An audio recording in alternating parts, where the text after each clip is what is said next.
برے آدمی کی صحبت بندے کو غافل کر دیتی. غافلوں کی صحبت میں کبھی نہ بیٹھے، کبھی نہیں. غافل آدمی آپ کو غافل کر دے گا. میرے نبی پاک علیہ الصلوۃ والسلام نے فرمایا انسان اپنے دوست کے مذہب پر ہوتا ہے. یہ بہت بڑے لفظ ہیں. فرمایا المرء علی دین خلیلہ، انسان اپنے دوست کے مذہب پر ہوتا ہے. تو دیکھ تو نے دوست کس کو بنایا ہے. جو تیرے دوست کا مذہب ہوگا وہی تیرا ہو جائے گا. غافل آدمی کی علامت ہے برے لوگوں کی صحبت میں. خبردار ان کے پاس نہ بیٹھنا جن کے پاس بیٹھنے سے تمہارے دلوں میں اولیاء اللہ کے بندوں کی عداوت پیدا ہو. خبردار ان کے پاس نہ بیٹھنا جن کے پاس بیٹھنے سے تمہارے دلوں میں حضور کی اولاد پاک کے بارے میں شک پیدا ہو. خبردار اس شخص کے پاس نہ بیٹھنا جو امام حسین ابن علی کے بارے میں کوئی کمزور بات کرتا ہو. بچنا. خبردار اس سے بچنا جو حضور کے صحابہ کے بارے میں بات کرے. بچنا اس سے. جو سیدنا ابو بکر صدیق کے بارے میں کوئی دیکھو کیا مقدر ہیں صدیق و فاروق کے، جن کے گھر ہی رحمتوں کے خزینے میں. بھلا کیا کہا نبی پاک. حضور نے فرمایا میرے اوپر جس نے نیکی کی تھی بدلہ دے دیا ہے. یہ جو میرے ابو بکر صدیق ہے نا، ان کو میں اللہ کی بارگاہ میں لے جاؤں گا، کہوں گا مالک تو ہی بدلہ عطا فرما. ایک ہاتھ میں جناب صدیق کا ہاتھ پکڑا، ایک میں حضرت عمر کا ہاتھ پکڑا، اور حضور مسجد نبوی سے باہر آ رہے ہیں. دیکھنے والے کی زبان سے بے ساختہ سبحان اللہ نکل گیا. کیا شان ہے، کیا مقدر ہے. تو حضور علیہ السلام رک گئے اور روک کے فرمایا تو حیران ہو رہا ہے نا، تو حیران ہو رہا ہے نا کہ میں نے ایک ہاتھ میں ابو بکر کو پکڑا ہے، ایک میں عمر کو پکڑا ہے. فرمایا قیامت میں جب میری قبر کھلے گی تو میں اسی طرح قبر سے نکلوں گا. خبردار. حضور ایک وفاداروں کے وفادار رہنا، ان کے وفادار رہنا، ان کے وفادار رہنا. بڑا عجیب دور آیا ہے. ہم نے یہ دور دیکھا ہے کہ لوگ حضور کے صحابہ کے بارے میں بھی بات کریں گے. اب نبی پاک کی اولاد پاک کے بارے کو بھی ڈسکس کیا جائے گا. اپنا منہ تو دیکھ، اپنی حیثیت دیکھ، اور پھر وہ بندے دیکھ جن کو اللہ نے چن کے اپنے محبوب کی غلامی کے لیے حضور کے قریب بٹھایا. تو بچنا ایسے لوگوں. خبردار عقیدہ ستھرا رکھنا، صاف رہنا، پاکیزہ رہنا، غافلوں کی صحبت سے بچنا. بڑا ڈرتے ہیں اللہ سے، دعائیں مانگتے ہیں یا اللہ نسلوں میں بھی وہی بندے پیدا فرما جو عقیدے پکے رکھنے والے ہیں. ایک وہ بندہ بھی غافل ہو جاتا ہے جو امیدیں لمبی لگا لیتا ہے، جن کے منصوبوں میں دولت بھی ہوتی ہے، گھر بھی ہوتا ہے، اولاد کا بڑا ہونا بھی ہوتا ہے، پوتے پوتیاں نواسے نواسیاں دیکھنا بھی ہوتا ہے، یہاں بھی گھر وہاں بھی گھر، یہ سیر، یہ سارا کچھ ہوتا ہے. لیکن رب کی بارگاہ میں پیش ہونا جن کے پیش نظر نہیں ہوتا. لمبی امیدیں. حضرت مولا علی شیر خدا فرمایا کرتے تھے میں تم پر دو باتوں کا خوف کھاتا ہوں، جو ڈر آتا ہے. ایک یہ کہ تم خواہش کی پیروی کرو گے، جو نفس کی خواہش ہوگی اس کے پیچھے لگ جاؤ گے، اور ایک کہ تم لمبی لمبی امیدیں باندھو گے، اتنے سال جینا ہے، یہ کرنا ہے، وہ کرنا ہے. منصوبہ بندی کریں مستقبل کے لیے، وہ بری نہیں، لیکن تیاری رکھیں، تیاری رکھیں. اس بات کا بھی خیال رکھیں کہ اللہ کی بارگاہ میں حاضر ہونا. یہ غفلت کی چیزیں ہیں جو بندے کو غافل کر دیتی ہیں. جو لوگ اللہ کا ذکر نہیں کرتے وہ بھی غافل ہو جاتے ہیں، اور جو فضول باتیں زیادہ کرتے ہیں نا، ہنستے زیادہ ہیں. فَلْيَضْحَكُوا قَلِيلًا وَلْيَبْكُوا كَثِيرًا. قرآن کہتا ہے زیادہ رویا کرو، کم ہنسا کرو. نبی پاک علیہ الصلوۃ والسلام سے پوچھا تھا حضرت عقبہ بن عامر نے کہ یا رسول اللہ نجات کس چیز میں ہے؟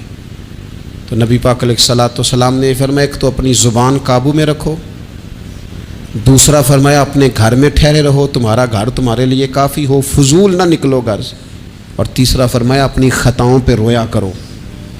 کثرت کلام اور فضول کلام اور بلا وجہ یہ بندے کو غافل کرتا ہے، دل کو سخت کرتا ہے. چند چیزیں ہیں جو انسان کو غفلت میں ڈالتی ہیں. اپنے آپ کو ان چیزوں سے بچائیں. آپ کے ذمے، میرے ذمے جو حقوق العباد ہیں ان کا پتہ کریں، جو اللہ رسول کے حقوق ہیں ان کی خبر دیکھیں. ہماری جو ذمہ داریاں ہیں ہم کس طرح انجام دے رہے ہیں اس پر توجہ کریں. ہم انسان ہیں، کوتاہیاں تو رہ جائیں گی، لیکن جب کوشش کریں گے تو پھر رب تعالیٰ مدد بھی فرمائے گا.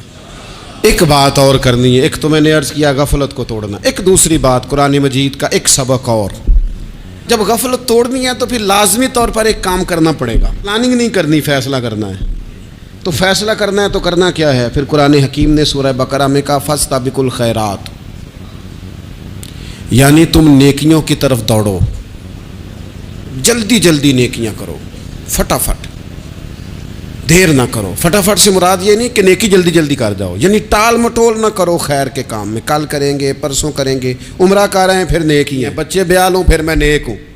یہ تھوڑا سا یہ کام ٹال مٹ، فاستبقوا الخیرات، نیکیوں کی طرف دوڑو، جلدی کرو. نبی پاک صلی اللہ تعالیٰ علیہ وسلم نے فرمایا 5 چیزوں سے پہلے غنیمت جانو. حضور علیہ الصلوۃ والسلام فرمانے لگے ایک تو تم جوانی کو نہ بڑھاپا آنے سے پہلے پہلے غنیمت سمجھ لو. نبی کریم صلی اللہ تعالیٰ علیہ وآلہ وسلم ارشاد فرمانے لگے کہ اپنی صحت کو غنیمت جان لو بیماری آنے سے پہلے پہلے. پھر حضور علیہ الصلوۃ والسلام فرمانے لگے اگر اللہ نے تمہیں مال دیا ہے تو نیکی کر لو، خرچ کر لو اللہ کے راستے میں، خدا نہ خواستہ تم پر غریبی آ جائے. اور پھر حضور سید عالم صلی اللہ تعالیٰ علیہ وسلم فرمانے لگے اگر تمہیں اللہ نے کچھ فراغت دی ہے، بہت زیادہ مصروف نہیں ہو تو غنیمت جان لو، جلدی سے نیکی کر لو قبل اس کے کہ تم مشغول ہو جاؤ. اور 5ویں بات حضور نے بیان کی، فرمایا زندگی کو غنیمت جانو موت آنے سے پہلے پہلے. جلدی سے نیکی کر لو، نیکی کے لیے ساری زندگی منصوبہ بندی نہ کرتے رہو. یہ دیکھو نا ہماری زندگی میں یہاں دنیا میں رہ کے چند منٹوں میں وہ نیکی کی جا سکتی ہے جو قیامت کے بعد صدیوں کا ہمارا فائدہ کرے گی، صدیوں کا فائدہ کرے. منصوبہ بندی کر رہے ہیں، بس تیاری کر رہے ہیں، بس حضرت آپ دعا کر دیں. لیکن جو نیکی نصیب ہوتی ہے اسے جلدی سے کر گزریں، اسے فٹافٹ کریں. نیکی جتنی میسر آئے، جس حد تک میسر آئے. کیا کہا ہمارے نبی پاک علیہ السلام نے؟ حضور نے ہم سے فرمایا کچھ نہ ہو سکے تو بات ہی مسکرا کے کر لینا، اس پر ہی اللہ صدقے کا ثواب عطا کر دے. فاستبقوا الخیرات، جلدی سے نیکی کر لو. اپنے نامہ اعمال میں روز نیکیاں جمع کرو، کوئی نہ کوئی خیر کا کام روز کرو. صحیح مسلم میں حدیث ہے، نبی پاک صلی اللہ تعالیٰ علیہ وسلم فرمانے لگے جلدی جلدی نیکی کے کام کر لو ان فتنوں سے پہلے جو اندھیری رات کے حصوں کی طرح فتنے ہوں گے. فرمایا اس وقت حال یہ ہوگا کہ آدمی صبح مومن ہوگا، شام کو کافر ہو جائے گا، شام کو مومن ہوگا تو صبح کافر ہو جائے گا. اور فرمایا لوگ دنیا کے بدلے اپنا دین تک بیچ ڈالیں گے. معاذ اللہ جھوٹی قسمیں نہیں کھائی جاتی، جھوٹا قرآن مجید نہیں لوگ اٹھا لیتے. لوگ دنیا کے لیے دین بیچ ڈالیں گے. اس سے پہلے پہلے جب فتنے اتنے زیادہ ہو جائیں اس سے پہلے پہلے نیکی کر لو. حضرت عقبہ بن حارث رضی اللہ تعالیٰ عنہ کہتے ہیں ہم نے نبی پاک علیہ السلام کے ساتھ نہ عصر کی نماز پڑھی، یہ صحیح بخاری میں موجود ہے. فرماتے حضور سلام پھیرتے ہی فوراً اٹھ کے گھر تشریف لے گئے. یہ ہمارے لیے نا انوکھی بات تھی، غیر متوقع تھی، پہلے کبھی ایسا ہوا نہیں. سلام پھیرا نماز کا، حضور جلدی سے تشریف لے گئے. اب ہم حیران تھے، کریم اتنی جلدی تشریف لے گئے. تھوڑی دیر ہوئی حضور واپس آ گئے. تو محبوب پاک علیہ السلام فرمانے لگے گھر میں نا ایک چھوٹی سی ڈلی، ایک چھوٹا سا ٹکڑا سونے کا پڑا تھا. مال آیا تھا سارا صدقہ کر دیا، وہ تھوڑا سا پڑا تھا. اچانک مجھے یاد آیا وہ تو پڑا رہ گیا. تو حضور فرمانے لگے میں نے کہا کہیں ایسا نہ ہو جائے کہ ساری رات گزر جائے اور میرے گھر میں پڑا ہی رہ جائے، میں جلدی سے جا کے اسے خیرات کر دوں. میں نے خیرات کیا، پھر میں واپس آ گیا ہوں. نیکی جلدی سے نیکی کر لی جائے. بڑا لمبا ہمارا پروگرام ہے، ہمارے پاس ٹائم ہی بڑا ہے. کسی نے کان میں کہہ دیا ہے تیرے پاس بڑا وقت ہے، ابھی تو بڑی عمر پڑی ہے، ابھی تو جناب. اور میرے بھائی یہ لوگوں کے کہنے کی باتیں ہیں، پھر پتہ ہی نہیں چلتا حالات کس طرح کے ہو جاتے ہیں اور کیا معاملات انسان کے ساتھ درپیش ہوتے ہیں. جتنی خیر میسر آئے، جتنی انسان کو توفیق ملے، کچھ کام کریں اور جلدی سے کریں. حضرت جابر ابن عبداللہ انصاری رضی اللہ تعالیٰ عنہ بیان کرتے ہیں، یہ بھی بخاری میں موجود ہے. کہتے ہیں ایک صحابی نا نبی پاک علیہ السلام کی بارگاہ میں حاضر ہوئے غزوہ احد کے موقع پر. اور حال ان کا یہ تھا کہ وہ کھجور کھا رہے تھے اور کھجور انہوں نے منہ میں رکھی ہوئی تھی. حضور کی بارگاہ میں حاضر ہوئے اور عرض کرنے لگے یا رسول اللہ صلی اللہ تعالیٰ علیہ وسلم اگر میں شہید کر دیا جاؤں تو کہاں جاؤں گا؟ حضور فرمانے لگے جنت میں. تو کہتے انہوں نے جو کھجور منہ کے اندر تھی نا وہ انہوں نے نگلی نہیں، اندر نہیں لے گئے، اس کو باہر نکالا اور دوڑ کے آگے بڑھے اور جنگ کرنی شروع کر دی اور لڑتے لڑتے شہید ہو گئے. کیا سبق دیا انہوں نے؟ سبق یہ دیا کہ نیکی کرنے میں اتنی دیر بھی نہیں کرنی جتنی کھجور کھانے میں دیر لگتی ہے. جلدی سے نیکی کرنی ہے، فٹافٹ نیکی کرنی. اسی وقت انہوں نے کھجور باہر نکال دی، دوڑ کے انہوں نے حضرت انس بن نضر رضی اللہ تعالیٰ عنہ، حضرت انس بن مالک رضی اللہ تعالیٰ عنہ کے چچا ہیں، میدان احد میں نا، احد پہاڑ کے قریب کھڑے تھے، لوگوں سے کہہ رہے تھے جلدی جلدی ادھر آؤ. وہ جنت جو انسان کو انتقال کے بعد نصیب ہوگی اور قیامت کے بعد نصیب ہوگی، فرماتے تھے مجھے تو ابھی احد پہاڑ کے اندر سے جنت کی خوشبو آ بھی رہی ہے، لہذا جلدی سے آؤ، ادھر دوڑو، جہاد کرو، آؤ کفار سے لڑیں. تو نیکی میں دیر نہیں کرنی. جو نیکی میسر آتی ہے، جس کو میسر، ماں باپ میسر ہیں تو خدمت کر لیں، اہل خانہ ہیں تو حسن سلوک کر لیں، اللہ نے اولاد دی ہے تو اچھی تربیت کر لیں، دوست ہیں تو خیر خواہی کر لیں. حضرت موسیٰ علیہ السلام کا زمانہ مبارکہ ہے. ایک شخص نے اپنے کزن کو، اپنے چچا کے بیٹے کو قتل کر دیا اور خود ہی اس کا مدعی بن کے حضرت موسیٰ کے پاس آیا کہ بتائیے جناب میرے اس بھائی کو کس نے قتل کیا ہے؟ حضرت موسیٰ نے ایک سادی سی بات کی. کیا فرمایا؟ وَإِذْ قَالَ مُوسَىٰ لِقَوْمِهِ إِنَّ اللَّهَ يَأْمُرُكُمْ أَن تَذْبَحُوا بَقَرَةً. حضرت موسیٰ علیہ السلام نے اپنی قوم سے کہا کہ اللہ تمہیں حکم دیتا ہے کہ ایک گائے ذبح کرو. گائے کا کچھ حصہ مقتول کو مارو، وہ خود اٹھ کے بتا دے گا مجھے کس نے قتل کیا ہے. یہ پہلا سپارہ ہے قرآن مجید کا، آپ اس کو دیکھ لیں. یہ آیت نمبر 67 سے شروع ہو رہا ہے. تو اب وہ چونکہ ذبح کرنا نہیں چاہ رہا تھا، اس کو پتا تھا کہ مجرم تو میں خود ہوں، تو اس سے کہا کہ مارو ایک حصہ گائے کا، اس کو تو یہ اٹھ کے بتا دے گا. تو اس نے جواب کیا دیا؟ قالوا اتتخذون ہزوا، کہنے لگا آپ میرے ساتھ مذاق کرتے ہیں، کبھی ایسا بھی ہوا ہے؟ قال اعوذ باللہ ان اکون من الجاہلین. حضرت موسیٰ علیہ السلام فرمانے لگے میں اللہ کی پناہ مانگتا ہوں میں جاہلوں میں سے ہو جاؤں. ہر وقت مذاق کرتے رہنا یہ تو جاہلوں کا طریقہ ہے. حضرت موسیٰ نے کہا ہے، قرآن پاک ہے، ہر وقت مذاق کرتے رہنا. خوش طبعی اور چیز ہے، مسکراتے رہنا، لیکن کسی کا مذاق ہر وقت اڑاتے رہنا کرنا نہیں نہ چاہ رہے. قالوا ادع لنا ربک یبین لنا ما ہی. کہنے لگے اے موسیٰ پھر آپ نہ رب سے دعا کریں کہ وہ ذرا کھول کے بتائے وہ گائیں کس طرح کی ہو. ارادہ نہیں نہ ذبح کرنے کا، آپ دعا کریں. قال انہ یقول انہا بقرۃ لا فارض ولا بکر. فرمایا کہ رب کہتا ہے وہ گائے نہ بوڑھی ہو نہ زیادہ بچیا ہو، عوان بین ذالک، ان کے درمیان ہو، یعنی جوان گائے ہو. فافعلوا ما تؤمرون، کرو جس کا تمہیں حکم دیا جا رہا ہے. قالوا ادع لنا ربک یبین لنا ما لونھا. لو اگلی بات سن لو. کہنے لگے آپ دعا کریں رب سے کہ وہ کھول کے بتائے اس کا رنگ کس طرح کا ہو. قال انہ یقول انہا بقرۃ صفراء. فرمایا رب فرماتا ہے کہ صفراء رنگ کی ہو، یعنی گہرے زرد رنگ کی ہو. یہ رب فرماتا ہے اس طرح کی گائے ذبح کرو. فاقع لونھا تسر الناظرین، اور جب کوئی اسے دیکھے تو اسے اچھا بھی لگے، اس طرح کی گائیں ذبح کرو. لو اتنی باتیں بتا دی. قالوا ادع لنا ربک یبین لنا ما ہی. کہنے لگے نہیں آپ پھر دعا کریں اللہ ذرا کھول کے بتائے گائیں کس طرح کی ہو. ان البقرہ تشابہ علینا، ہمیں ذرا گائیں پر شبہ پڑ گیا ہے کس طرح کی ذبح کرنی چاہیے.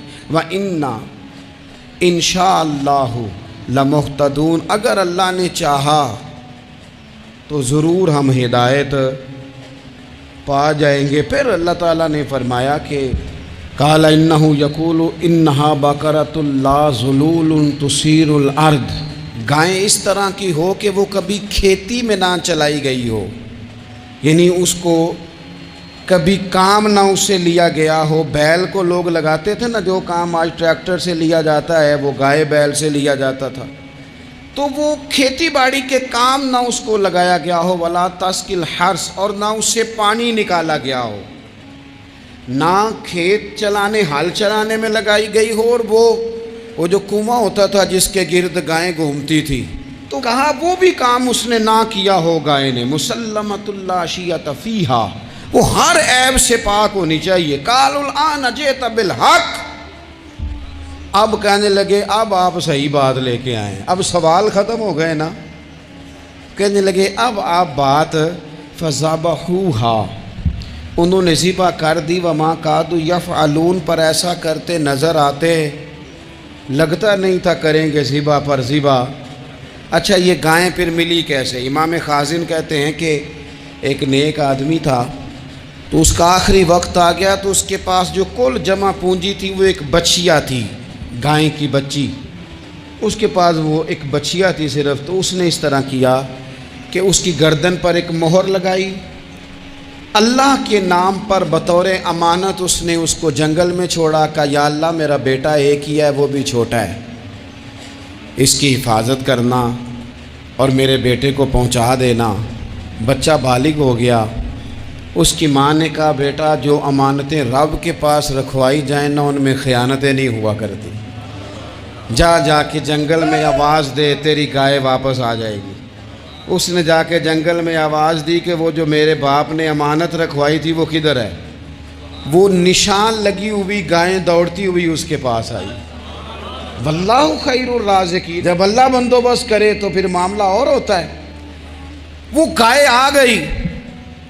اب اس نے کیا کیا اس نوجوان نے کہ وہ گائے گھر لایا، ماں سے آ کے کہا کہ اماں یہ تو اللہ نے فضل کر دیا. ماں کہنے لگی پتر حالات ہمارے خراب ہیں، منڈی میں لے جا اسے بیچ دے، لیکن سودا میری مرضی کے بغیر طے نہ کرنا.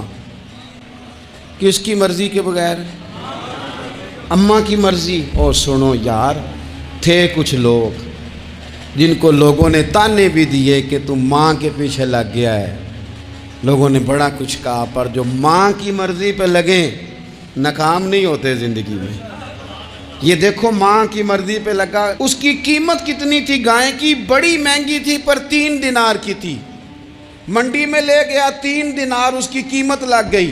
تو ماں نے کہا تھا میری مرضی کے بغیر سودا نہ کرنا. اب بچے تو نہیں نا مانتے، اماں کو کیا پتا باہر بزنس کیا ہے، لین دین کیا ہے. پر ماں نے، بندہ دے رہا ہے اسے 3 دینار، اس نے کہا جی میں نے طے تب کرنا ہے، ڈن تب کرنا ہے، پہلے اماں سے پوچھنا ہے.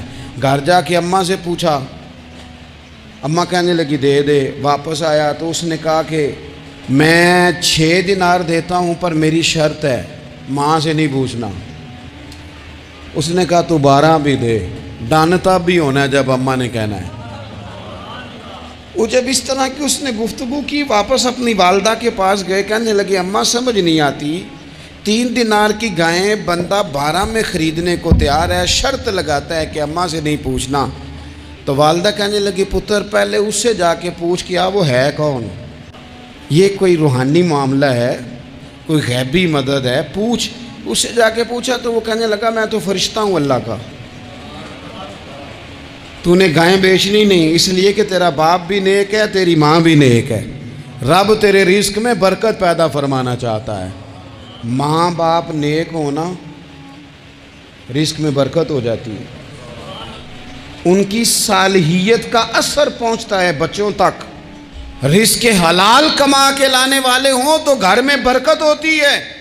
جا کے کہا کہ تیرے ماں باپ نیک تھے، اسے نہ بیچنا گائے کو، تو کیا کریں؟ کہنے لگے بنی اسرائیل والے سوال کر کر کے خود مشکل میں آ گئے. اب وہ ایسی گائے جو جوان بھی ہو، یہاں تو ہر غریب آدمی اپنی گائیں یہاں لگا دیتا ہے، کھیتی باڑی میں یہاں لگا دیتا ہے، کنویں میں پانی نکالنے میں تو یہاں تو ہر ایک کی گائیں. تو ایسی گائیں جس کا رنگ بھی اتنا پیارا ہو، زیادہ بوڑھی زیادہ بچی بھی نہ ہو، اور ابھی تک کھیت میں بھی نہ لگی ہو، وہ سوائے تیرے کہیں نہیں ہے. اس نے کہا چل پھر مہربانی کر بتا میں کتنے کو دوں گائیں، اگر وہ آ جائیں تو کتنے کو بیچنی ہے. اسے کہنا کوئی نہیں، ریٹ تو زیادہ کرنا ہی نہیں. ان سے کہنا گائے کے اندر سے گوشت نکال دیں اور جتنا گوشت ہے اتنے پیسے بھر دیں، اس کی کھلڑی بھر دیں۔ اب وہ بنی اسرائیل والے ڈھونڈتے ڈھونڈتے ڈھونڈتے پہنچ گئے، کہا جناب گائیں 3 دینار کی یا 6 لے لو۔ اس نے کہا نہ بھائی، ذبح کروں گا، گوشت نکالوں گا، جتنا وزن گوشت کا ہے اتنے پیسے بھرو گے کھال میں تو پھر گائے تمہیں ملے گی۔ اب مجبور تھے، کیا کرتے؟ ابن کثیر حدیث لائے ہیں، امام سیوطی نے در منصور میں بھی لکھی ہے، نبی پاک صلی اللہ علیہ وسلم نے فرمایا، سنو جوانوں، نبی پاک علیہ السلام نے فرمایا اگر بنی اسرائیل والے زیادہ سوال نہ کرتے تو اتنی مشکل کا شکار نہ ہوتے۔ انہوں نے سوال اتنے کیے کہ چارہ نہیں ہے اب ان کے لیے، چارہ نہیں ہے اب ان کے لیے کہ یہ ادھر ادھر جا سکے، مجبوری بن گئی، یہی گائے خریدنی ہے، یہی لے جانی ہے۔ اب اتنا سارا مال جمع کر کے وہ گائے خریدی، ذبح کی، تو مقتول کو جب اس کا ایک حصہ مارا تو اس نے اٹھ کے کہہ دیا یہ جو مدعی بنا ہوا ہے نا، یہی تو میرا قاتل ہے، یہی تو میرا قاتل ہے، یہی تو ہے۔ انسان معاشرے میں جب پیدا ہوتا ہے اور پھر وہ اپنی عمر کے منازل طے کرتا ہے، بہت سارے لوگوں سے اس کا سابقہ پڑتا ہے، بہت سارے لوگوں سے اس کا واسطہ پڑتا ہے، بچپن سے لے کر تا وقت انتقال جتنے لوگوں کے ساتھ وقت گزارتا ہے ان تمام کی شخصیات اس پر کچھ نہ کچھ اثر چھوڑتی۔ جو بالکل غیر جاندار چیزیں ہیں نا، آپ سمندر کے کنارے بیٹھ جائیں تو آپ کے جسم کو خنکی محسوس ہوگی، ٹھنڈک پہنچے گی۔ آگ کے پاس بیٹھ جائیں گے تو وجود حرارت محسوس کرے گا۔ انسان کا وجود ظاہری طور پر بھی اور باطنی طور پر بھی باہر کا خارجی اثر قبول کرتا ہے۔ اب بہت سارے لوگ ہیں جو یہ کہتے ہیں کہ میں بڑا پکا ہوں، مجھ پر کسی بات کا اثر نہیں ہوتا۔ یہ بات بہت زیادہ درست نہیں ہے۔ انسان بہرحال اثر قبول کرتا ہے۔ ہاں، جو لوگ علم میں، عمل میں اور نظریات میں بہت زیادہ پختہ ہو جاتے ہیں، وہ کئی دفعہ سامنے والا جب بات کرتا ہے تو اس کی بات کا جواب یا رد ان کے پاس موجود ہوتا ہے تو پھر وہ اس اثر سے بچتے ہیں، لیکن کلیتاً نہیں۔ بہرحال کچھ نہ کچھ اثرات عام لوگوں پر، میں کہہ چکا ہوں کہ جو اسپیشلسٹ لوگ ہیں کسی بھی معاملے میں وہ تو بچ جاتے ہیں، لیکن عام لوگ بہرحال اثر قبول کر لیتے ہیں۔ اللہ تبارک و تعالیٰ نے نا اپنے بندوں کی اس کمزوری پر بھی رہنمائی کی ہے کہ چونکہ تم نے اثر قبول کرنا ہے لہذا اس طرح کرنا کہ سالے نیک لوگوں کی صحبت میں بیٹھنا اور جو برے لوگ ہوں ان سے خود بخود پرہیز کرنا، ان کے پاس ہی نہ جانا۔ ضروری نہیں ہے کہ بچے کو آگ جلا ہی دے، لیکن بچہ چونکہ اس کا اثر لے لے گا، وہ اسے پتہ نہیں کہ وہ آگ ہے، لہذا اس کی ماں اسے نصیحت کرتی ہے کہ بیٹا تو آگ کے پاس جا ہی نہ۔ اللہ تبارک و تعالیٰ نے نا ہمیں صالحین کی صحبت اختیار کرنے کا کہا اور برے لوگوں سے بچنے کا کہا۔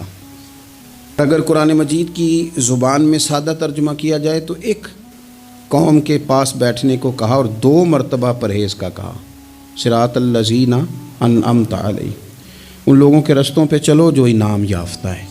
وہ ایک گروہ بتایا، اور غیر المغضوب علیہم ولا الضالین، ان سے بچو جن پر غضب ہوا اور وہ جو رستے سے بھٹک گئے، گمراہ ہو گئے۔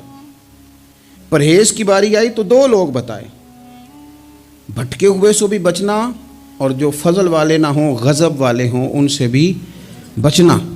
اچھی صحبت، نیک لوگوں کے ساتھ اٹھنا بیٹھنا۔ قرآن مجید کی سورہ توبہ میں اللہ کریم ارشاد فرماتے ہیں والمؤمنون والمؤمنات بعضهم اولیاء بعض، مومن مرد اور مومن عورتیں ایک دوسرے کے مددگار ہیں، دوست ہیں، مددگار ہیں۔ کیا مدد کرتے ہیں؟ وہ مالی مدد کرتے ہیں، ان کو معاشی طور پر سپورٹ کرتے ہیں؟ نہیں، ارشاد فرمایا یأمرون بالمعروف وینہون عن المنکر، وہ نہ بھلائی کا حکم دیتے ہیں اور برائی سے منع کرتے ہیں۔ یہ والی مدد کرتے ہیں ایک دوسرے کی، یہ مومنوں کا کمال ہے۔ اور پھر وَيُقِيمُونَ الصَّلَاةَ وَيُؤْتُونَ الزَّكَاةَ، وہ نماز صحیح ادا کرتے ہیں اور زکوٰۃ بھی ٹھیک ادا کرتے ہیں. وَيُطِيعُونَ اللَّهَ وَرَسُولَهُ، اللہ کی بھی اطاعت کرتے ہیں اور اللہ کے رسول کی بھی اطاعت کرتے ہیں. ان کی مدد یہ ہے ایک دوسرے کے لیے کہ وہ بھلائی کا حکم دیتے ہیں، برائی سے منع کرتے ہیں، مل کے نمازیں پڑھتے ہیں، زکوٰۃ ادا کرتے ہیں، اللہ اور اس کے رسول کی اطاعت کرتے ہیں. فرمایا اولئک سیرحمہم اللہ، قربان جائیں، کیا انداز کریمانہ ہے رب کریم کا. فرمایا یہ وہ لوگ ہیں جن پر اللہ ضرور رحم فرمائے گا، جن پر اللہ اپنے فضل سے ضرور رحم کرے گا، اس لیے کہ یہ ایک دوسرے کے مددگار ہیں. ان اللہ عزیز حکیم، اور بے شک اللہ غالب حکمت والا ہے. ایک دوسرے کی مدد خیر کے کاموں میں کرنی چاہیے. نبی کریم صلی اللہ تعالیٰ علیہ وسلم نے فرمایا کہ اپنے بھائی کے مددگار بن جاؤ، چاہے وہ ظالم ہو یا مظلوم ہو. فوری طور پر انسانی ذہن میں سوال اٹھتا ہے کہ یا رسول اللہ صلی اللہ تعالیٰ علیہ وسلم، یہ مظلوم کی مدد تو سمجھ میں آتی ہے، ظالم کی مدد کیسے کریں؟ تو اللہ کے حبیب علیہ الصلوۃ والسلام دیکھیں کتنا نفسیات کے قریب، کتنا آسان کر کے اس طرح حضور نصیحت فرماتے، یا رسول اللہ صلی اللہ تعالیٰ علیہ وسلم یہ بھلا ظالم کی مدد کیسے کریں؟ تو حضور نے فرمایا اسے ظلم کرنے سے روک دو، یہی تمہاری اس کے لیے مدد ہے. تم اسے سمجھاؤ کہ یہ بات غلط ہے، تم اسے کہو کہ تم غلط بات پہ اڑ گئے، تم اسے سمجھاؤ کہ جس رستے کے تم مسافر بنے ہو یہ رستہ ٹھیک نہیں ہے، یہ تمہاری مدد ہوگی اس کے لیے. تم اپنے دوست کو، بھائی کو، رشتہ دار کو قائل کرو کہ وہ غلط کام نہ کرے، یہ تمہاری مدد ہے اس کے لیے. تم مددگار بن گئے اپنے اس بھائی کے. اچھے لوگوں کی صحبت، اچھے لوگوں کے پاس اٹھنا بیٹھنا. آج کل اس کا ترجمہ اور بھی کیا جا سکتا ہے کہ اچھے لوگوں کو سننا، اچھے لوگوں کی بات پر توجہ دینا. ہمارا نا ایک مزاج ہے ذائقہ بدلنے کا، یعنی یہ طبیعت بڑی انوکھی ہے لوگوں کی. کہتے ہیں یہ تو بات روز سنتے ہیں، کوئی انوکھی بات نہ سنیں. اس چہرے کو تو روز دیکھتے ہیں، کوئی انوکھا چہرہ نہ دیکھیں. درویش کیا کہتے ہیں؟ کہتے ہیں پاویں سونے ملن ہزارہ، اساں نہیں یار بٹونا. او بھائی سنو تو صحیح جی فلانا کیا کہہ رہا ہے. او بھائی خدا کے بندے پہلے تو اپنوں کی تو سن لے، وہ تو سمجھ لے، اس پر تو تھوڑا سا تو غور کر لے. ہم اس طرح الجھ جاتے ہیں اور قصداً الجھاؤ پیدا کرتے ہیں، ادھر بھی تھوڑا گئے، ادھر بھی تھوڑا گئے، اتنی بھی تھوڑی سنی. ٹھیک ہے، یا تو آپ پھر اتنا وقت رکھتے ہوں کہ سب کی بات سنیں اور اتنی صلاحیت رکھتے ہوں کہ اس کو پرکھ بھی سکیں، اور آپ اپنی ذہنی سطح پہ لا کے پھر صحیح کو صحیح کہنے کی طاقت رکھتے ہوں، غلط کو غلط کہنے کی اور جاننے کی صلاحیت رکھتے ہوں، تو آپ یہ کام کریں. لیکن اگر ایسا نہیں ہے تو پھر تو آپ اثر قبول کریں گے، پھر تو معاملات اور طرح کے ہو جائیں گے. اس لیے کوشش کریں کہ صالحین کی سنگت. نبی پاک صلی اللہ تعالیٰ علیہ وسلم نے فرمایا، میرا خیال ہے اس عنوان پر اس سے زیادہ قیمتی بات نہیں ہو سکتی کہ انسان اپنے دوستوں کے دین پہ ہوتا ہے. اوئے ہوئے، اتنی بڑی بات. فرمایا انسان اپنے دوستوں کے مذہب پر ہوتا ہے. اس لیے سوچ کے بنایا کرو کہ یار کسے بنا رہے ہو، غور کر لو. اس کو دوستی کو، یارانے کو، اٹھنے بیٹھنے کو معمولی سا کام نہ سمجھنا، آنے جانے کو معمولی سا کام نہ جاننا. بندہ اپنے دوستوں کے مذہب پہ ہوتا ہے. اس کے منہ میں زبان اپنی ہوتی ہے. اکثر لوگ ایسے ہوتے ہیں ان کے منہوں میں زبان اپنی ہوتی ہے، لفظ اپنے نہیں ہوتے، کسی اور کے بول رہے ہوتے ہیں. اس کا مطلب یہ ہوتا ہے کہ وہ سارا اثر قبول کر چکے ہیں کہ جو انہیں یہاں تو راہ حق پہ لے گیا ہے، اور اگر جس کا وہ اثر لے رہے تھے بندہ غلط تھا تو وہ انہیں غلط ترک پہ لے گیا ہے. ایک بات خواجہ حسن بصری کی، صحیح لوگ چل رہے ہوتے ہیں، کسی درویش کے عقیدت مند ہوتے ہیں، تربیت پا رہے ہوتے ہیں، رستہ صحیح چل رہا ہوتا ہے، لیکن وہ مطلب فٹافٹ ایک کوئی شخص بیچ میں گھستا ہے اور آگے کہتا ہے نہیں میں تجھے بتاتا ہوں معاملہ تو کچھ اور ہے. وہ بالکل سڑک پہ صحیح چل رہے تھے. اب انہوں نے غلطی کیا کی، انہوں نے ہر چمکنے والی چیز کو سونا سمجھ لیا، ہر اجلی چیز کو طیب جان لیا. حضرت خواجہ حسن بصری فرماتے ہیں بروں کی صحبت میں نہ بیٹھنا، بروں کی صحبت تجھے اچھوں سے بدگمان کر دے گی. وہ تیرے ذہن میں اچھوں کے بارے میں. آلو مہار شریف والے حضرت پیر چندن شاہ صاحب رحمۃ اللہ علیہ کے پاس نا ایک نوجوان آیا تو پیار ہو گیا. وہ بیٹھنے لگا, طریقت سیکھنے لگا. وہ لوگ بھی بڑے خالص تھے. انہیں مریدوں کی صورت میں طاقت نہیں چاہیے ہوتی تھی, بلکہ انہیں مریدوں کی صورت میں وہ لوگ چاہیے ہوتے تھے جو ان کا پیغام آگے پہنچائیں, جو ان سے وہ سیکھیں, جو وہ سکھا کے انہیں دیندار بنانا چاہتے ہیں. تو بچہ بیٹھ گیا.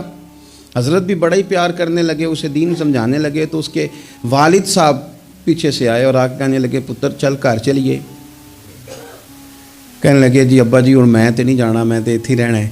کہنے لگا پتر چل میں بڑے پیر ویکھے نے.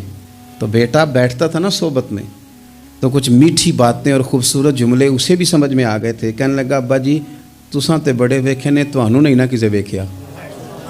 یہ تیری نظر کا کمال ہے کہ میری زندگی کا سوال ہے, تجھے نہیں نہ کسی نے دیکھا, مجھے تو دیکھ لیا. میری مجبوری ہے کہ میں کسی کی نظر میں آ گیا. مجھے بتائیں میں کدھر جاؤں, میرا معاملہ اور طرح کا ہو گیا. تو عزیز دوست آپ یہ دیکھیں کہ آپ کسی سالے بندے کی صحبت میں جا رہے ہیں اور یکدم ایک شخص آیا ہے, اس نے آ کے سارا معاملہ روک دیا. بروں کی صحبت اچھوں سے بدگمانی پیدا کرتی ہے. آپ کے دوستوں کا ٹھیک ہونا بڑا ضروری ہے, بڑا ضروری. آپ نے تھوڑا سا بھی جس کے ساتھ سفر کرنا ہے نا, اس بندے کا بھی ٹھیک ہونا بڑا ضروری ہے. ورنہ انسانی ذہن میں بعض لوگ ایسے سوالات چھوڑ دیتے ہیں کہ وہ سوالات نہیں ہوتے, وہ وسوسے ہوتے ہیں. وہ تو ایک جملہ کہہ کے گزر گیا اور انسان ہے کہ وہ لڑتا رہا. مجھے بڑی اچھی طرح بات یاد ہے, میں اپنے احباب میں سے سمجھ لیں یا بہن بھائیوں میں سے نہ کسی کے ساتھ کو تھوڑا بہت خیر کا کام کرتا تھا اپنی توفیق کے مطابق. تو ایک دن میں دوبارہ سے اسی سلسلے میں اپنی خدمت کے لیے حاضر ہوا تھا. تو میں واپس لوٹا تو ایک صاحب مجھ سے کہنے لگے کنا کچھ تو سائیں پار چانا ہے, دیکھ رہے ہیں سالوں گزر گئے. میں آپ کو اپنی بات بتاتا ہوں.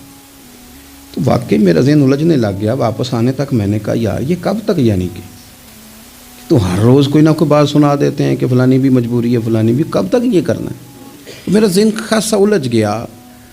میں اسی پریشانی کے عالم میں تھا کہ میں نے طبقات امام شورانی کھولا. ویسے ہی بائی دا وے تو سامنے ایک بزرگ کا قول آ گیا. وہ کہنے لگے یاد رکھنا بندے بندوں کے محتاج نہیں, بندے رب کے محتاج ہیں. اور اگر کوئی بندہ کسی کا بھلا کرتا ہے نا تو بس اللہ نے اس کی ڈیوٹی لگائی ہے, باقی دے اللہ ہی راہ ہے. اگر کوئی بندہ کسی کو کچھ دیتا بھی ہے تو وہ اللہ کی دی ہوئی ڈیوٹی سر انجام دیتا ہے. بندے او ہو میرا تو رو رو کے برا حال ہو گیا.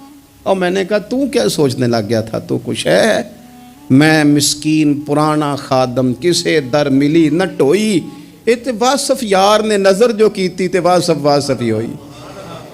ہوئے نامور بے نشاں کیسے کیسے, اور زمیں کھا گئی نوجوان کیسے کیسے. الجھے نہیں, لوگ الجھا دیں گے آپ کو, چھوٹی سی بات کریں گے آپ الجھ نہیں, آپ کہیں گے ہو میری وجہ سے چل رہا. تیری وجہ سے کچھ بھی نہیں چل رہا, کچھ بھی نہیں تیری وجہ سے چل رہا.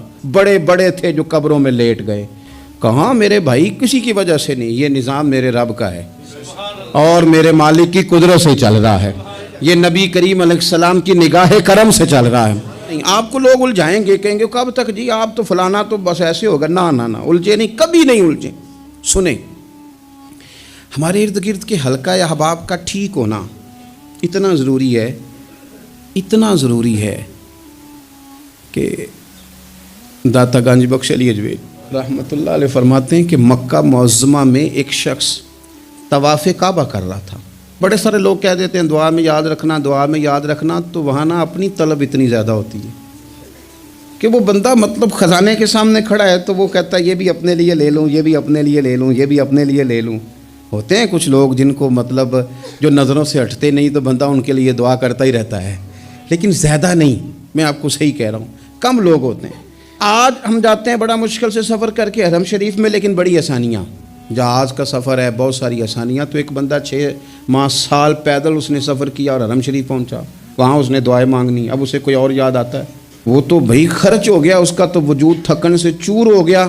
لیکن داتا صاحب رحمۃ اللہ علیہ فرماتے ہیں اس شخص کا حال یہ تھا کہ وہ حج کرنے گیا, جتنی بار بھی دیکھا نا کعبے کا طواف کر رہا ہے, غلاف پکڑا ہے, اور کیا پتہ کیا آ رہا ہے, یا اللہ میرے دوستوں کو ٹھیک کر دے, یا اللہ میرے دوستوں پہ فضل فرما دے, یا اللہ جو میرے ارد گرد رہنے والے ہیں انہیں اپنا قرب دے دے, ان کا رستہ آسان کر دے.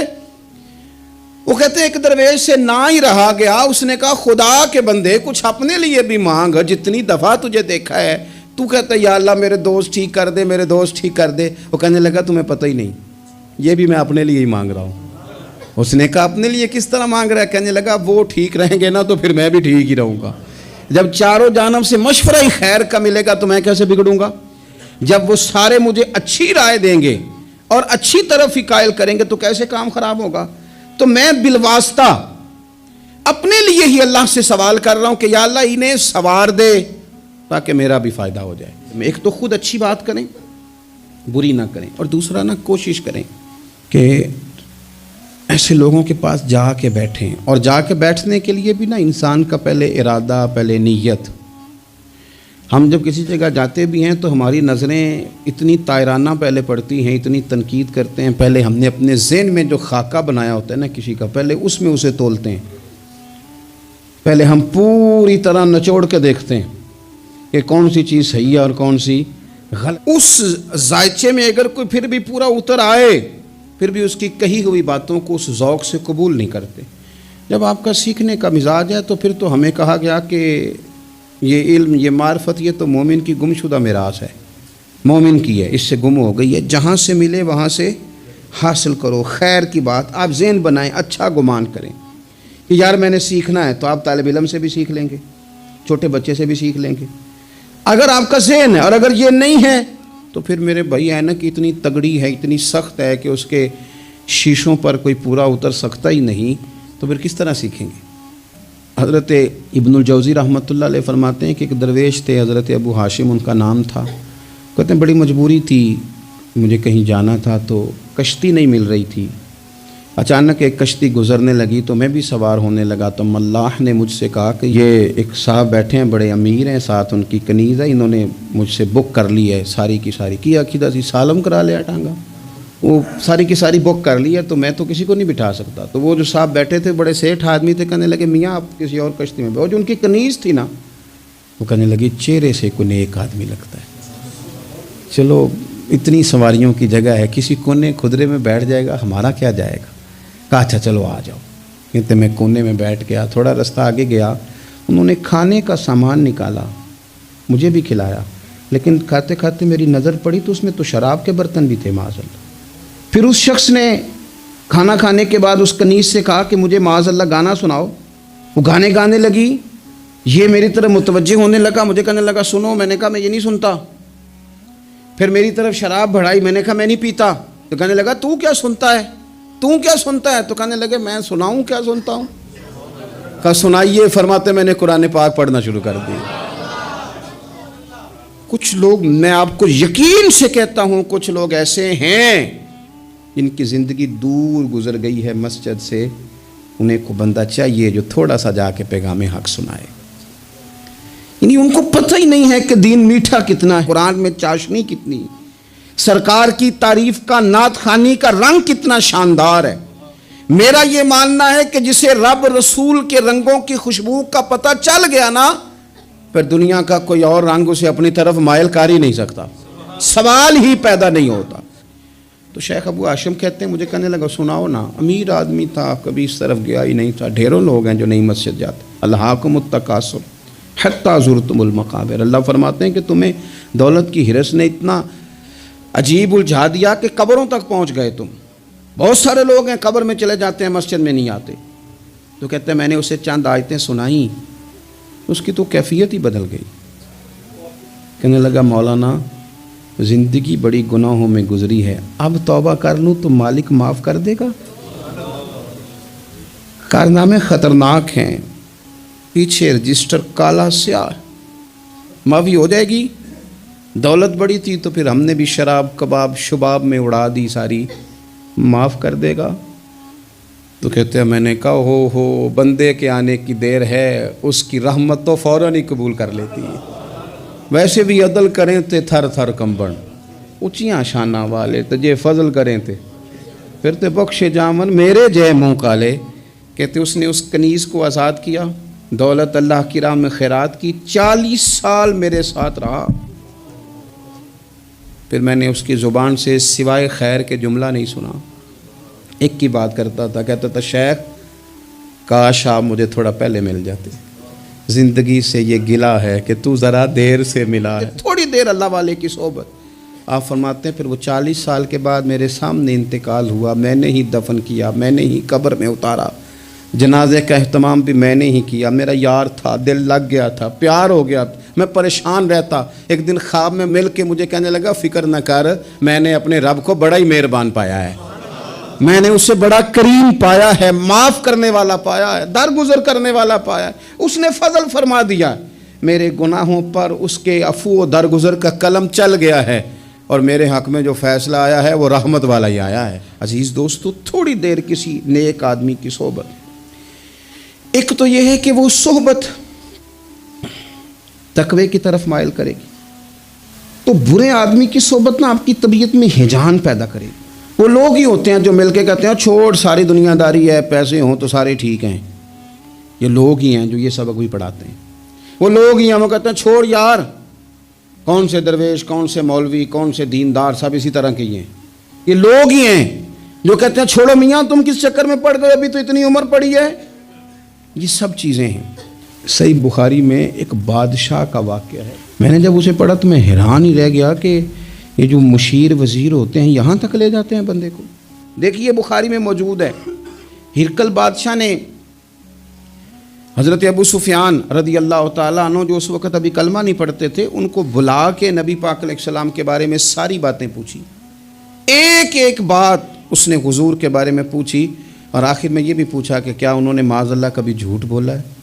ابو سفیان کہنے لگے نہیں، قربان جاؤں میری مخالفت اپنی جگہ پہ، لیکن وہ میرے سامنے پیدا ہوئے ہیں، 40 سال کی عمر میں اعلان نبوت کیا ہے، ان کی گود میں بیٹیاں کھیلتے میں نے دیکھی ہیں، ان کے مقدس بال میرے سامنے سفید ہوئے ہیں، محبوب نے جب بھی بولا حق اور سچی بولا ہے۔ اس کی طبیعت میں دین اتر گیا، بادشاہ اس کی طبیعت تسلیم کر گئی کہ نبی پاک علیہ السلام سچے اور آخری نبی ہیں، اور اس نے اظہار بھی کیا، کہنے لگا مجھے یہ تو امید تھی کہ اللہ کے آخری محبوب علیہ السلام اپنی شانوں، عظمتوں، رفعتوں، بلندیوں سمیت تشریف لانے والے ہیں، پر یہ نہیں پتہ تھا کہ وہ اہل عرب میں سے آئیں گے۔ اس نے کہا میں جلدی سے حاضر ہو کے نا حضور کی اطاعت قبول کرتا ہوں، لیکن بادشاہ تھا نا،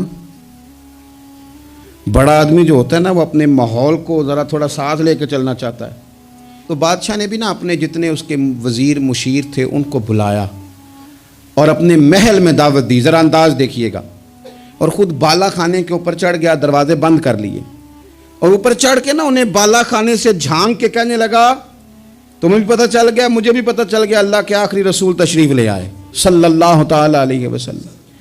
اب میرا خیال ہے کہ ہماری اور تمہاری بہتری اور بقا اسی میں ہے کہ ہم بیٹھے نہ رہیں، جلدی سے جا کے محبوب پاک کے دامن کو تھام لیں۔ اب جب بادشاہ نے یہ بات کی تو وہ جو وزیر تھے، مشیر تھے، ان کی حالت اتنی خطرناک ہو گئی کہ وہ تو دروازوں کی طرف دوڑے کہ کھولیں گے اور نوچ لیں گے بادشاہ کو، یہ کیا کہہ رہا ہے معاذ اللہ۔ اس قدر زیادہ ان لوگوں نے اظہار کیا استغفر اللہ معاذ اللہ دین سے دوری کا۔ جب بادشاہ نے یہ کیفیت دیکھی نا، اوہو، بندے دیکھ کے رب رسول سے دور رہ گیا، کہنے لگا نہیں نہیں بھائی، نہیں، میں تو صرف تمہیں آزما ہی رہا تھا کہ تم اپنے دین کے ساتھ کتنے پختہ ہو، ہم نہیں کہیں بھی جا رہے، ہم یہیں رہیں گے، یہی ہمارا دین رہے گا۔ ان وزیروں نے، مشیروں نے، دوستوں نے، قریبی لوگوں نے رسول اللہ کی غلامی میں نہیں آنے دیا۔ اتنا برا اثر کرتے ہیں یہ مشیر وزیر، اتنا خوفناک حال کر دیتے ہیں انسان کا قریب رہنے والے لوگ، لیکن اس کی بدقسمتی دیکھو، وہ دور اس لیے رہ گیا کہ اس کے دوست ٹھیک نہیں تھے، مشورہ دینے والے ٹھیک نہیں تھے، قریب رہنے والے ٹھیک نہیں، یہ دور رہ گیا، اور نجاشی کلمہ پڑھ کے محبوب کا مسلمان ہو گیا۔ اور حضرت عائشہ صدیقہ فرمایا کرتی تھی نجاشی وہ خوش قسمت مسلمان ہے کہ جب وہ دنیا سے گیا تو اس کی قبر سے بھی نور نکلا کرتا تھا۔ اس نے نہیں بادشاہ دیکھی، غلامی کی رسول کریم۔ لوگ تو یہاں تک بری صحبت اثر کرے گی کہ وہ دین سے دور لے جائے گی۔ اور ایک تو ہے دین کے قریب آنا، یہ جو بات آخر میں کرنے لگا ہوں نا، یہ زیادہ توجہ طلب ہے۔ جو لوگ کہتے ہیں نا میرا دل نہیں بدلتا، جو لوگ کہتے ہیں میری کیفیت نہیں بدلتی، تو یہ حدیث بتاتی ہے کہ ذوق بھی کوئی خاص صحبت میسر آئے تو پھر ہی قائم رہتا ہے۔ وہ جو محبوب علیہ السلام نے فرمایا نا کہ اللہ کا بندہ وہ ہے جسے دیکھو تو رب یاد آ جائے، خاص لوگ ہوتے ہیں جن کی صحبت میں بیٹھنے سے انسان کا دل اللہ سے جڑتا ہے، رسول اللہ صلی اللہ علیہ وسلم سے جڑتا ہے، دین پر عمل کرنے کو طبیعت چاہتی ہے۔ ایسے لوگوں کی صحبت کتنی مفید ہے وہ ہمیں اس حدیث سے عکس کرنا ہے۔ حضرت حنظلہ رضی اللہ تعالیٰ عنہ اور مرکز وفا، اس امت کے ادب اور عشق میں استاد حضرت ابوبکر صدیق رضی اللہ تعالیٰ عنہ، یہ دونوں حضور کی بارگاہ میں گئے، انداز کا اختیار کیا، کہنے لگے یا رسول اللہ صلی اللہ علیہ وسلم، ہمارے دل کی تو کیفیات دو قسم کی ہیں۔ حضور جب ہم آپ کے پاس ہوتے ہیں نا، جنت اور دوزخ کا ذکر سنتے ہیں، ہمیں یوں لگتا ہے جنت اور دوزخ ہماری آنکھوں کے سامنے، دل کے اندر فوراً جذبات ابھر آتے ہیں کہ اب ہر خیر کا کام کرنا ہے، اب جنت ہی کی طرف مائل ہونا ہے۔ ہماری قلبی کیفیات، ہماری باطنی کیفیت بدل جاتی، نور علی نور ہو جاتا ہے سارا کچھ۔ لیکن حضور جب ہم آپ کی بارگاہ سے اٹھ کے گھر جاتے ہیں، بال بچوں کے پاس جاتے ہیں، تو پھر وہ حال نہیں رہتا۔ یا رسول اللہ صلی اللہ علیہ وسلم یہ کیا ہے؟ تو محبوب نے کیا فرمایا؟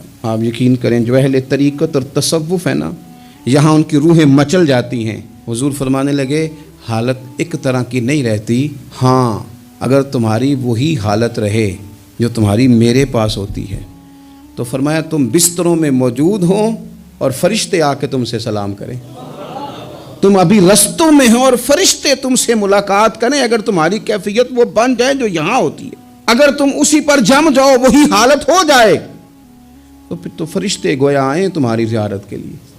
اگر کیفیات بدل جائیں کسی اللہ کے بندے کی بارگاہ میں بیٹھ کر، تو پھر اس کیفیت کو برقرار رکھنے کی کوشش کی جائے، اگرچہ حضور نے فرما دیا کہ کیفیات ایک جیسی نہیں رہتی، اور چلو میرے بھائی تھوڑی دیر کے لیے ہی صحیح۔ شاید اسی لیے امام اعظم ابو حنیفہ رحمۃ اللہ علیہ کی عمر 60 سال سے زیادہ تھی، تو کسی نے پوچھا حضور کتنی عمر ہے؟ فرمایا عمر ہے 3 سال۔ حضرت آپ تو علم، عمل، روحانیت، معرفت کے شاہ سوار ہیں، تو ساری داڑھی سفید اور آپ کہہ رہے ہیں 3 سال۔ فرمانے لگے عمر وہی 3 سال ہے جو امام جعفر صادق کی خدمت میں گزر گئی۔ وہ کیفیات جو ان کی بارگاہ میں رہتی تھیں، وہ انداز جو ان کی بارگاہ میں رہتا تھا، جو ان کے پاس ہوتا تھا، وہ پھر کہیں اور میسر ہر مشکل دی کنجی یارو ہاتھ مرداں دے آئی، اور مرد نظر کرے جس ویلے، مرد نظر کرے جس ویلے، پھر مشکل رہے نہ کائی۔ وہ جو کیفیات ہے نا اس وقت کی، جب کوئی رب کا بندہ ملے اور انسان اس کی صحبت میں بیٹھ کے اپنے رب کو یاد کرے، رسول کریم کی محبت میں مچلے، تو پھر وہ لمحے اتنے قیمتی ہیں کہ وہ زندگی سنوارنے کے لیے کافی ہو سکتے ہیں۔ اللہ کریم اچھی صحبت نصیب فرمائے۔